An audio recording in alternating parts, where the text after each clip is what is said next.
In this tutorial I'm going to be showing you how to crochet the compressed double crochet stitch. That's UK terms. In US that would be the compressed single crochet stitch.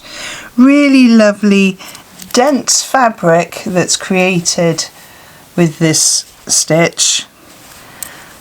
It really sort of holds its shape quite nicely. So if you were wanting to use this for something quite firm that you wanted to keep its shape, then it's perfect for that. Really easy as long as you know how to double crochet two together and how to chain. So let's have a look at the tutorial. For this tutorial I'm using an Aran or a worsted weight yarn. I have a 5mm crochet hook. You can use any size weight yarn that you would like with the corresponding size crochet hook, or you might want to go a little bit smaller if you'd like a tighter weave to your crochet. I have scissors to cut off my end, needle to sew in my end, and a stitch marker just in case I need one. So we're going to begin by making a foundation chain. So we start off with a slip knot. You can do this in whichever way you prefer.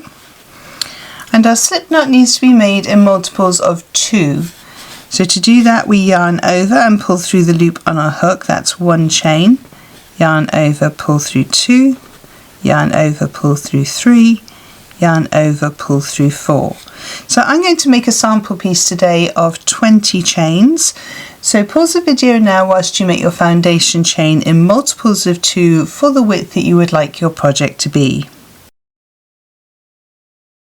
So I have my foundation chain. I've gone up to 20 chains for my sample piece. We're now going to work into the second chain from the hook, so we never count the loop that's on the hook. So 1, 2, and in that stitch we're going to go in with a double crochet 2 together. So to do that we're going to insert into that chain, yarn over and pull up a loop. You have 2 loops on your hook. Insert into the next chain, yarn over and pull up a loop. You have 3 loops on your hook, yarn over and pull through all 3 loops. We're then going to chain 1, and we're going to do exactly the same in the next 2 chains. So we're not going to skip a chain, we're just going to work straight into the next one. So this one has already been worked, so we're going into here. So I insert, yarn over, pull through, insert into the next chain, yarn over, pull through, 3 loops on my hook, yarn over and pull through all 3, and chain 1. And we're going to do this into every stitch all the way down the chain. So insert, yarn over, pull through, insert, yarn over, pull through, 3 loops on your hook, yarn over and pull through all 3. So pause the video now whilst you work your way down towards the end of the row, and I shall show you what to do at the end of the row. So I've come up to my last 3 chains. I'm going to do 1 double crochet 2 together.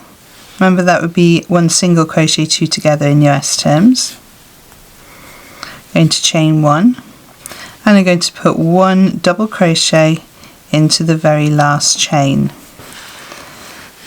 Now although we're doing double crochets 2 together, our work is still the same size, because the double crochet 2 together takes up 2 stitches, and then the chain 1 adds that chain back in, so we keep our work exactly the same size. So row 2 is the repeated pattern throughout the whole piece now, and it's pretty similar to row 1. So we're going to chain 1 and turn our work. The chain 1 doesn't count, therefore we're going to work into that very first stitch there. And then we're going to work into, so that's a chain 1 space and then into a stitch. So we do a double crochet 2 together.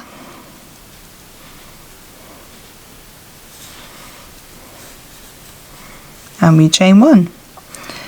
And we go into the next chain 1 space and the next stitch.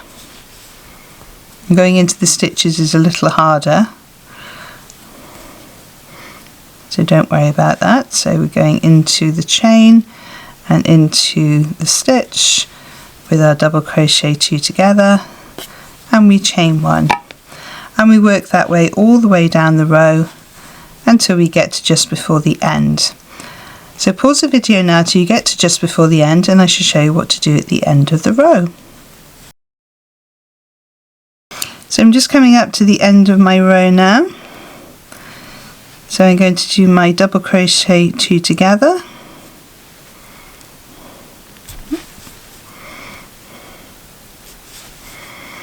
And then the very last stitch, going to do a double crochet.